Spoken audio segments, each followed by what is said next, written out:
শিক্ষাই সম্পদ, ভবিষ্যৎ নিরাপদ। প্রতিটি শিশুর রয়েছে উন্নত মানের শিক্ষা পাওয়ার অধিকার।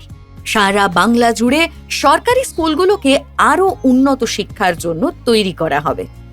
বাংলার শিক্ষায়তন এর অধীনে সমস্ত সরকারি স্কুলগুলির সামগ্রিক পরিকাঠামোগত উন্নয়ন করা হবে, যাতে প্রতিটি শিক্ষার্থী বিশ্বমানের শিক্ষায় শিক্ষিত হয়ে তাদের সকল স্বপ্নকে বাস্তবায়িত করতে পারে। দিদির দূরদর্শী ভাবনায় উন্নত পরিকাঠামোযুক্ত স্কুলগুলো বাংলার এক শক্তিশালী ভবিষ্যৎ গড়ে তুলছে ও আগামী দিনেও তুলবে।